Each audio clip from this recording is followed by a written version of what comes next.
Aujourd'hui, pourquoi est-ce que la notion de positif, négatif, surtout quand on rentre dans les considérations un peu subtiles, telles que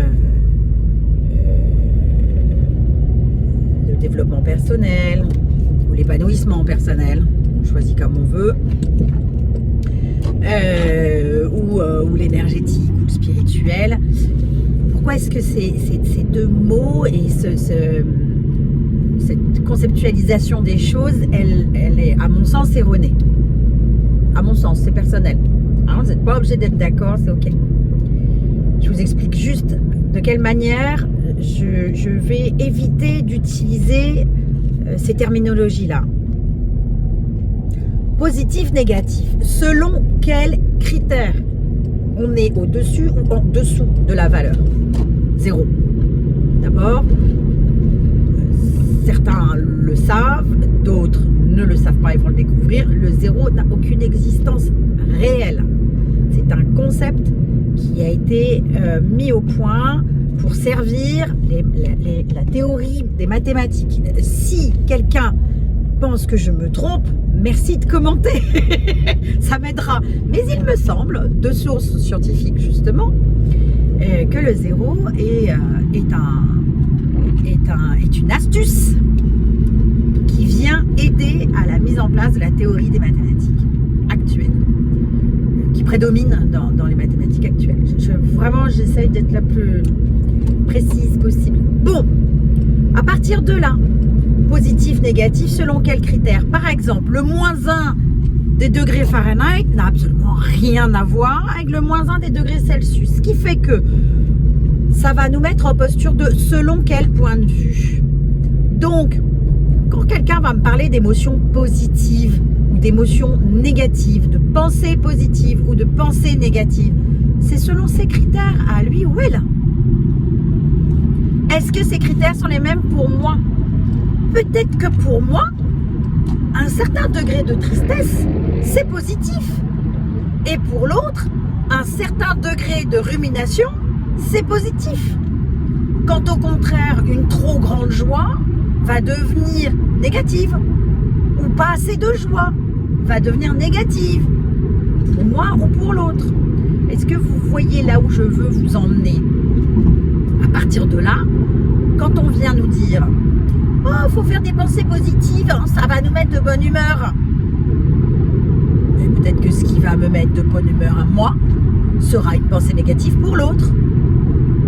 Donc, dans la transmission et dans la communication, on va avoir un petit souci.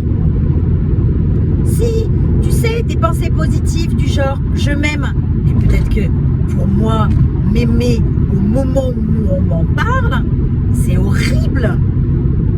Allez savoir quelle est ma sensibilité, mon histoire, mes traumas, etc., etc. Bien sûr, c'est un moi général, je me kiffe en vrai. Bon, voilà. Ceci étant, ça n'a pas toujours été le cas. Donc effectivement, il y a eu une période, c'est très vrai ça d'ailleurs, il y a eu une période dans ma vie assez longue, pour l'instant, parce que j'ai pas encore fini de vivre, du coup celle-là reste assez prédominante, où je ne pouvais pas accéder au je m'aime. Et effectivement, quand on me disait mais dans les pensées positives, il faut t'aimer.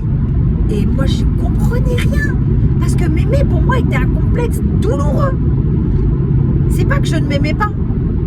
C'est que je ne comprenais pas, dans l'amour pour soi, toute la douceur que ça pouvait avoir, le bénéfice que ça pouvait avoir, le profit qu'on pouvait en tirer, etc. Parce que m'aimer, aimer, le concept d'aimer pour moi était complètement biaisé par rapport à ce que je perçois aujourd'hui, et ça n'avait rien à voir avec quelque chose d'agréable. Et en effet, on va associer le concept de positif à agréable. En fait, en vrai, ce que l'on entend dans positif, c'est agréable, et ce que l'on entend dans négatif, c'est désagréable. Je vous invite vraiment à commenter cette vidéo aujourd'hui. Enfin, aujourd'hui, là, maintenant, ou un peu plus tard quand vous aurez le temps et l'inspiration, ça va aider à nourrir plein de choses. Parce que vraiment, positif, négatif, c'est selon des critères qui en fait sont très personnels. Ce personnel vient du culturel, du familial. familiale, de notre histoire propre, de notre génétique, enfin épigénétique on va dire plutôt, du moment aussi. Il y a des trucs qui nous semblent positifs à un moment donné et puis en fait 15 jours plus tard, oulala, ça l'est beaucoup moins, ou inversement, etc., etc. Voilà, je vous invite vraiment à partager sur cette vidéo, soyez prolixes, aidez-nous et aidez-moi à nourrir cette réflexion. Belle journée à toutes et tous.